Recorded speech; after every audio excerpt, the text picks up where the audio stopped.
Hi everyone and welcome to Techweek TV, brought to you by Callaghan Innovation. We're so excited to have you joining us this morning. For this session we're going to be exploring who is the future human, what can businesses do to design for the future, and explore life for future humans through the lens of customer experience, work, culture and diversity. We have some awesome speakers here with us today for an amazing panel. They are all from PwC. We have Chris Nygren, who's a partner. We have Sylvia Zer, director, and Ella Gordon-Laddie, experience designer. Hi guys, how are you this morning? Good, Very good. Thanks for being here. So, pretty big topic. We're not going to cover the whole thing in 25 minutes, but we can give it a good go. So, Chris, if we start with you, if we zoom forward 10 to 15 years, what has changed? It's a huge question, right? I mean, if you were born in 2009 and you just finished uni in 2030, first of all, you haven't had a life without technology. So iPhones has existed, all the big social media platforms have existed, but for the next sort of 11 years, we can't even imagine the type of technologies that we might be using. I'll be using screens. What's the environment doing? And what is the importance of culture? I think what will be the same though is the importance of being purpose-led. I think people will look for more purpose, they will look for sense making, they will look for meaningful connections. So look, the big unknown really is how's the world changed around them, and how does that changing their expectations, their needs, and the desires, right? So it's just a big topic, I think. What do you think? Yeah, it's the first thing that I guess that comes to my mind is where will power sit? You know, what will the power structures look like? What will leadership look like? What will society look like? And I guess I have a hope and a goal that our leadership looks like our population. So in that way, the decisions, the consequences that we're dealing with are made by the people who are affected by them. Because I guess fundamentally, when I look into the future, I believe that the problems that we're dealing with of today won't be solved by the people who created them. I think the demographics are changing so fast that actually, if you extrapolate into the future, especially for example in New Zealand, 10 to 15 years, that leadership structure is going to look very different. And so in that way, I think our organisational structures and how we're solving those problems will also be quite different. And I think that when we think about the environment as well, last year we learned that we only had 12 years to reach the maximum of 1.5 degree change. We hope that by 2030 that we have kind of re-engineered the very institutions that kept us in a kind of linear consumption structure from production to consumption to wastage, and that we'll move into a space whereby sustainability is just completely embedded in how we design absolutely everything. And so that going forward, that is just a principle that is that is core to everything that we do. What do you think culture change, Ella, in terms of just how the demographics and even the ethnic mix in New Zealand and Auckland, how might that impact that? Because we might have Chinese New Year might be as big as Christmas in 11 years' time. How do you think that impacts the sort of the environmental sustainability mindset? Do you think there's a change there? I think that, interestingly enough, sustainability and some of the ways of thinking that produces a sustainable way of living are quite ancient, and there's a sense of actually going back to our humanness when we were far more connected to our natural environment. And if you were living how people were living hundreds of years ago, you saw immediate feedback loops of you're not going to put trash in your own front yard because you have to deal with it. And I think tech in some way is going to play a huge role in being able to sub in for that kind of function. So we've got blockchain now where you can trace things going through the supply chain, and companies are no longer going to be able to get away with dumping stuff or being unsustainable because there's going to be so much transparency and also so much power put back into the hands of consumers, no matter who you are, to make better decisions about what you consume and how you consume it. So can we talk about this a little bit more? So what is going to be the role of technology in this future? Do you want to start with you, Chris? Look, I think if you look at all the predictions for the type of technology we might have in 2030, there's a bunch of things that won't be there, right? And I think it goes across not just what we use as individuals, as humans, but also in terms of how we manage sustainability and so on. So one way to think about it is to think about the things that won't be here.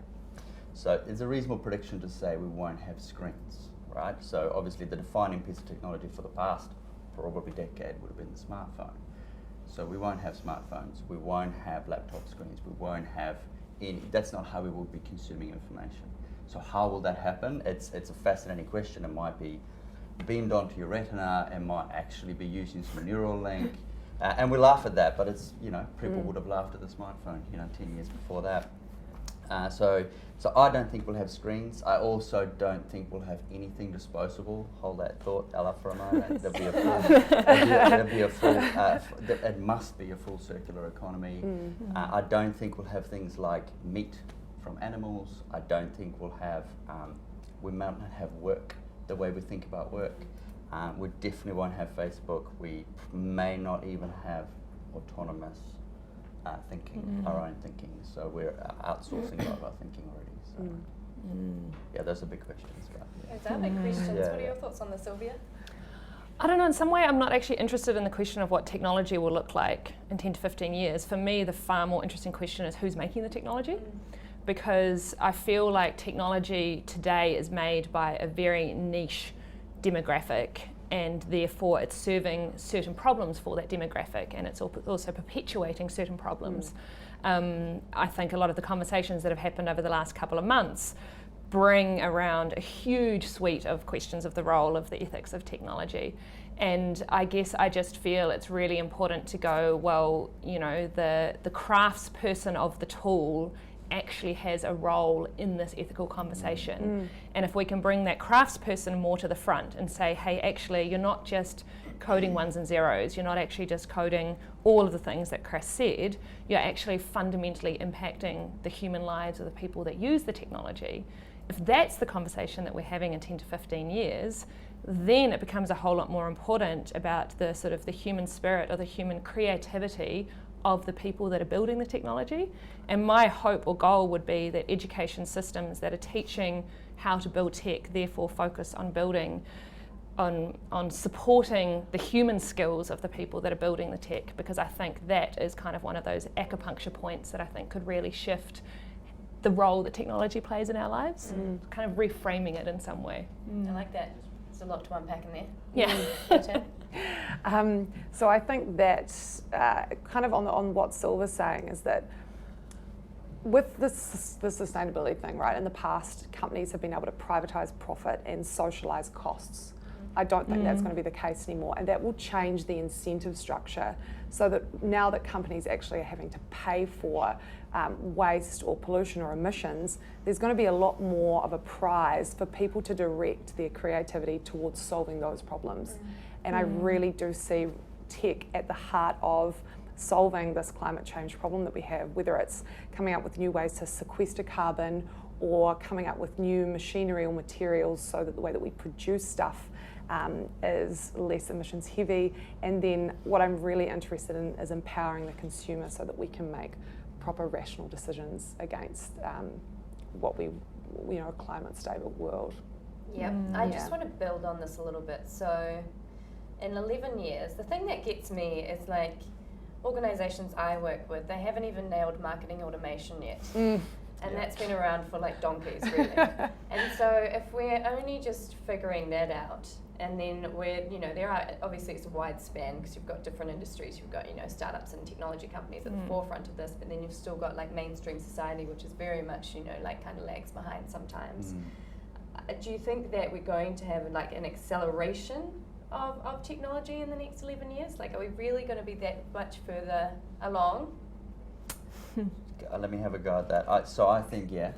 I think the acceleration is already happening. So I think it's dangerous to look at large corporates, and we'll get to why in a moment, but because they are almost always only going to be a fast or a slow follower in this space. It requires, to Sylv's point, and it requires people, individuals and small businesses who are on the fringes. These are the signals we see now. And they are the ones who will make the proper change, or at least the breakthrough. And then it has to be democratized, so in my opinion, the individual consumers or people or citizens have to drive the change. And I think we see that. We see some of those things, just plastic bags in supermarkets, right? So someone comes up with a way to create a bag that is environmentally sustainable, and people now it's not really acceptable to use a plastic bag in the supermarket. When did that happen? Yep. And it's not really driven by the big retail chains. It's driven by consumers. So. And that points to the importance of culture, which is what make us so human, and that you can bring a tipping point of change just through pulling some levers around culture. It's kind of, we see our cultural heroes doing stuff, all of a sudden we'll start doing stuff, and it's if using that thing is made easier by technology, then I do think that we will be able to see an acceleration of uptake. I like this. So we've got the future is creative. We're going to be using a lot of art. It's very human and it's very purpose driven. Okay, so given everything we've talked about and where we are today in 2019, what can we do now? My number one thing is look around who you're working with. I think if the people you're working with look like you're working the last century. And I think that's a pretty upfront way of saying it. And I think people need to really start to question what is the impact of the decision that I'm making, who is impacted by that decision, and therefore who needs to sit around the table. I won't talk on air about the laws that were passed in the United States recently, because if you look at the people who are creating those laws, fundamentally they're not being impacted by the consequence of those laws. And in that way, I think that's something that we can do right now. Because yes, I hear the plastic bags, but in some way it feels like the whole marketing campaigns around plastic bags and recycled cups are almost a cop-out, because it's kind of like, oh yes, I can go to my supermarket, get my $30 worth of meat or my non-organic vegetables and throw out half the food because I won't have time to cook it. As long as I take it home in my good bag, I'll feel good about myself. And until that shift happens, which I don't think will happen in the current organisational structures or power structures, we're just going to keep on, polishing things and not actually shifting their fundamental core. So that's, I guess, my core challenge at the moment. It actually goes back a lot to what you were saying, and we need to go back to our roots. So it's like we're from New Zealand. It's almost like learning a bit from Māori culture, and then bringing that into our lives more, and just embracing it. It's a cultural change. It's not like okay, I think I'm going to be good, so I'm just going to do that. Where it's so much more than that, and it really needs to be like ingrained in us. What do you think we can do now? So look, if you are a CEO or a board of a large organisations who to Syl's point, might not be the right structures, or and certainly in terms of organisational structures and how decisions are made in the future, but right now they just have to look a lot further out than they are. There's been such a long time of short-termism, and most organisations will have an annual cycle of planning. They might, if they're brave, look 2 to 4 years out. But what if they look 11 years out, 15 years out, 20 years out? What does that mean? What are the scary sort of societal, environmental pictures they have to take in? So if you're in a business that relies on water or protein, what does that mean for you, that those things are going to be under huge pressure? And also if you have consumers or customers, which most businesses do, what are those customers? What are they going to want? What has their upbringing been, and what are the different values, and what drives their purpose and sense of belonging in a different way from the consumers you have now? So I'm super fascinated by how, organisations that are turning, a large profit, how can they take like 1% of that and sort of reappropriate it to do some long-term sort of vision, or contribute back to the environment, whatever it is that they're using, they should kind of, I think, be investing in that, whether that's like people as a resource or, the land, or, super interesting. Okay, your thoughts?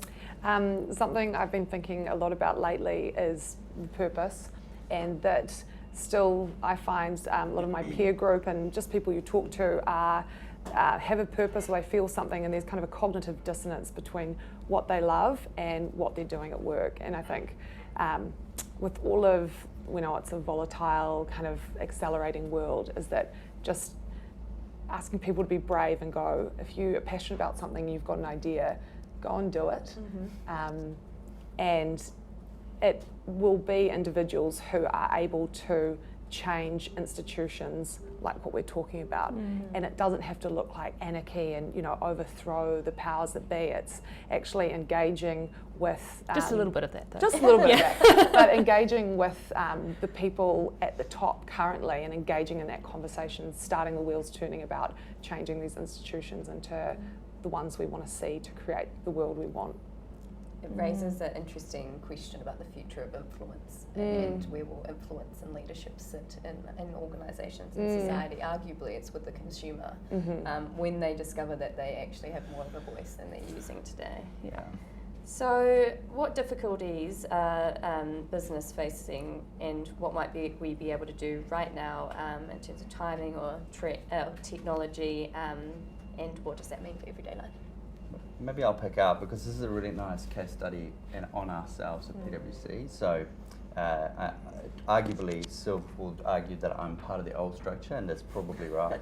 But if you look at the change that's happening, both Ella and Sylvia are really good examples of how organisations need to change. Ella's picked up within our organisation the sustainability mantle and is really pushing and changing and having quite a big impact at our executive board level and then throughout the organisation. And once it sort of gets up to that level, it can seep down again into the organisation. It's been just from a few people, Ella and probably 2 or 3 others, have really made a change in quite a large business, and I fully expect Sylv to keep agitating, and it's a good thing, right? Because it's not just diversity, it's the diversity of thought and diversity of ideas that Sylv can bring and keep us honest. So, and sometimes a little uncomfortable, but mostly moving us forward, I think. Yeah, 2 thoughts come to my mind around businesses. Is one, fundamentally the large corporates over the last years have extracted more value than they've created.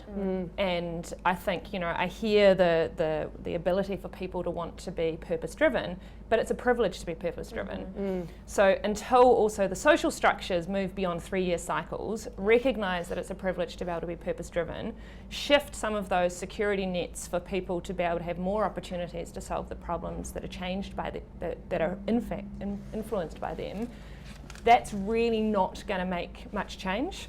So then when I look at the organisations, there's an organisational structure, I think, that needs to shift within many businesses. And I think that's around how do businesses, in their very core, become more purpose-driven.